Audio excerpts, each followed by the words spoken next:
In Happy Gilmore 2, Happy is struggling to keep his finances afloat as he's taking care of his kids, so he must go out onto the golf course once more in order to earn money that will achieve his children's dreams.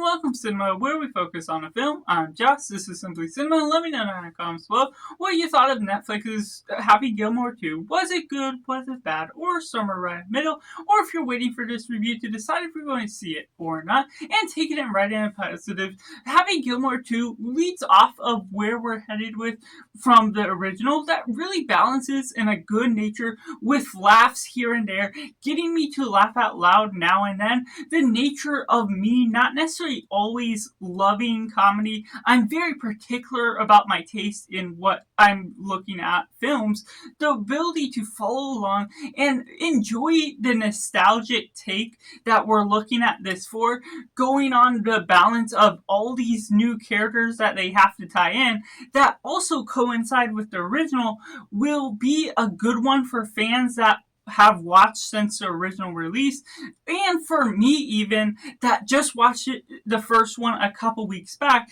and still was able to enjoy the atmosphere that they were all coinciding with the aura that is emitting from this film. Happy and is coinciding with all of his kids into this, with Adam Sandler's real life kids that is all playing along the lines of this, and bringing upon these bits of laughter, some different tidbits of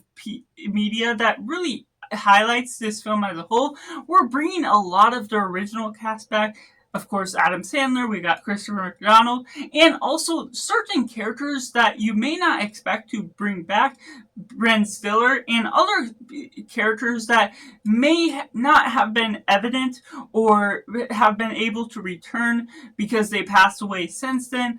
They have brought back a certain idea of them, bringing them about in memory. And since Adam Sandler is one of the writers to this film, it shows there's a lot of heart that's portrayed to what he wants to do with this. And even though the sequel comedies portrayed over a long period after the original don't always do so well, this has an element of decency to the work that's being done and has some pretty good camera shots, other things that is all working out within the setting that really bring in some nice cameos, other things that interworks itself well. Haley Joel Osment, we get Margaret Qualley, and other fun cameos that just don't necessarily have a big role or have a supporting character, but are a nice deal to be seen within what this film is working with as a whole. And one of the more surprising things I got out of this film is the return of Hal L and Shooter McDonald, which aren't necessarily associated with one another as characters from the first film, but the use of them, the portrayal of the characters, I enjoyed the writing that was done, sort of making it similar to what we got out of the original, some lightheartedness to the nature of their characters, but also a maniacal sense of following along the tropes that you've seen from this character, not taking it too seriously, and being able to enjoy what you're ultimately tackling with those characters, coinciding with some deeper themes that you're going with grief and other atmospheres to what you're taking out of Adam Sandler's character just the same, and taking it into the mix elements. Of course, as a comedy, this could only go toward a particular style of what people like out of the jokes.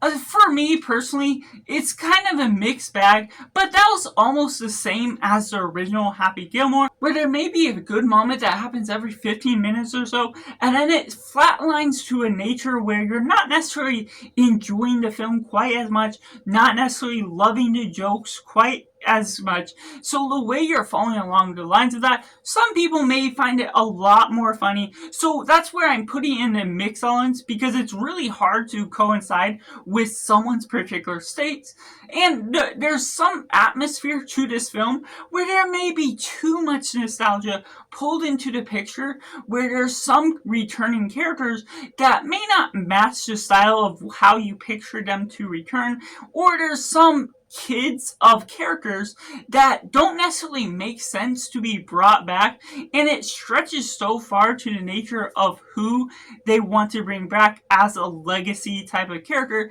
that it doesn't necessarily always fulfill the nature of where you're going about with this film, which can just go about some different levels of what you're actually connecting with as a whole. And taking it into the negatives, there's so many things throughout this film that can really draw the film back, whether it's ounces of the comedy itself, or some aspects of the returning characters that have kids that don't necessarily need to be a part of this as a sequel. It's trying to drain out every bit of nostalgia that you can, more so than you should be getting out of it. Of course, you want the main returning characters, the main cast members, but bringing out certain kids of people that you didn't expect to have kids within the first film, it's really drawing things out, trying to make it feel almost the exact same while being its own story. There's an atmosphere that really elevates itself in some ways, but also downgrades itself by the nature of some of the tonal issues, whether it's the mixture of going from comedy to drama, where some moments where it's diving into the elements and themes of grief, it makes a joke out of certain aspects of that, and there's some subjective ability to where yes, you don't need to take everything so seriously, but of course there's some elements where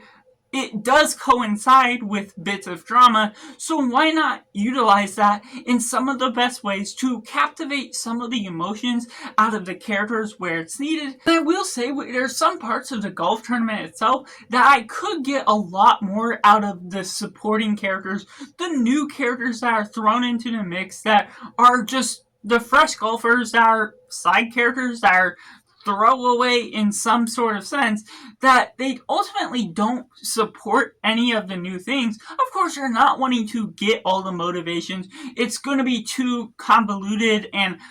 packed to the brim if you were, but it's sort of not necessarily dealing with all of the ways that could have done a better job with new characters that are just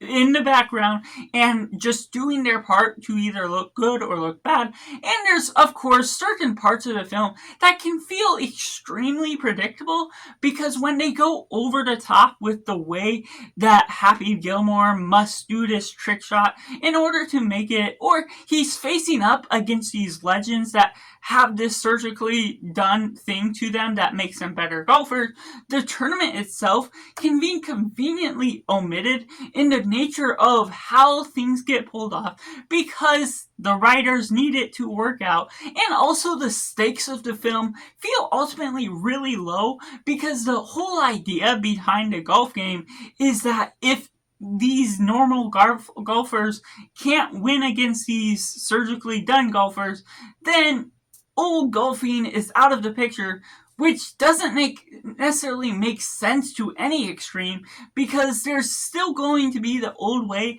that makes it fun, or even in the way they portray this golf game, it's the fact that they create a new course that shows bias towards the new way that completely omits the stakes that are all held at hand because you're making this new way seem entertaining. So how does that not already break the rules of what you're trying to avoid within the original picture of what's all coming out of it? So the logic to the sense of everything that's coming out, without going deep into spoilers behind what ultimately is coming out of the game as a whole, just gets thrown out the window because it doesn't feel like it was fully thought through with the nature of what it ultimately comes out to play in the whole game, and ultimately have those fun, silly moments here and there, but not necessarily get the full picture fully played out.